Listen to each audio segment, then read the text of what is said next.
এই পৃথিবীটা হচ্ছে একটা মায়ার বন্ধন, আর হচ্ছে আশার মানে আশার প্রদীপ। মানুষ বলে না, এই যে বাচ্চাটাকে দেখতেছেন, এই যে ও ও হচ্ছে পড়শি, আমাদের বাড়িওয়ালার মেয়ে পালে আপায়। তো ও হচ্ছে রাতে দিনে সবসময়, মানে দিনের মধ্যে 2-3 বার আসবে, রাতে আসবে, রাতে অনেক রাতের দিকে আসবে, দরজার মধ্যে এসে ডাকতে থাকবে খাওয়ার জন্য, মানে ক্ষুধার্ত থাকে, ডাকবে। তো আমি ওরে নিজের বাচ্চার মতোই ইয়ে করি, ট্রিট করি। ও আমার বাসায় আসে, খাটে বসে, তা আমার বাচ্চাদের সাথে মারামারি করে, ফুস ফাস করে, এরে চর মারে, তারে থাপ্পড় মারে, এগুলা করে। তারপরও আমি ছোট্ট যখন ছিল, তখন আমার মেয়ে একদিন সিঁড়িতে দেখে কুলে করে বাসায় নিয়ে আসছে।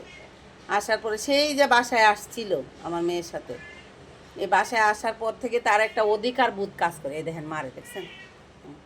খাও খাও, তুমি এই দিক দিয়ে খাও, সে এই দিক দিয়ে খাও, খাও কালু খাও। হুম।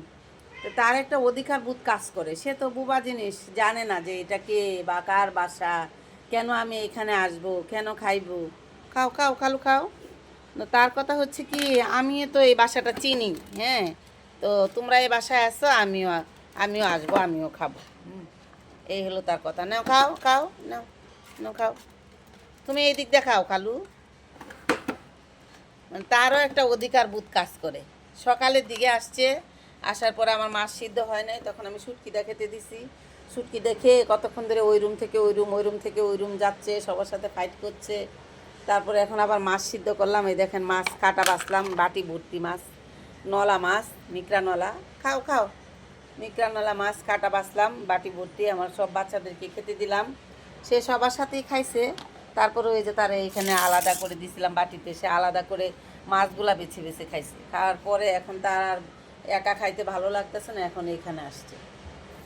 আসছে ঠিকই, কিন্তু সে বাহিরে থাকে, তো তার একটু আবার চিন্তাধারা অন্যরকম। তার সামনে কেউ খাবার নিতে আসলে তার একটা কষে দিবে। এই যে কালু খাইতেছে, এটা তার পছন্দ না, একটু পর পর কালুর একটা চর দেয়।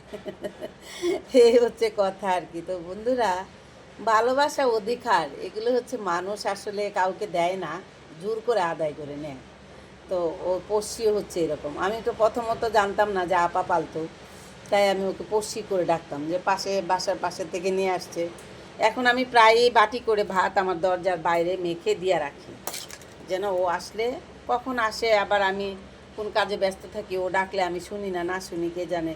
সেই জন্য ও আসতে যেন খেতে পারে, সেই জন্য আমি আর কি ভাত ওর জন্য ইয়ে করে রাখি, মানে প্লেটে করে দিয়ে রাখি, যেন ও এসে। এই দেখেন, এই দেখছেন, এই যে ফাইট করে। এটা হচ্ছে ওর স্বভাব, ওর সামনে যে আসবে তাকেই মারবে। পড়শি, এই পড়শি, এই তুমি মারছো কেন বড় ভাইয়াকে? এমন করলে মারলে তারা কি তোমাকে তাদের কাছে আসতে দিবে? তুমি হিংসামি করো কেন? এই দেখেন পেটটা যখন আসছিল, একবারে ছাতনার সাথে ভিতরে ঢুকে আসছিল, এখন মাশাল্লাহ খেয়ে খেয়ে পেটটা বসে। তো খাও, ঠিক আছে, খাও, ফাইট করো না।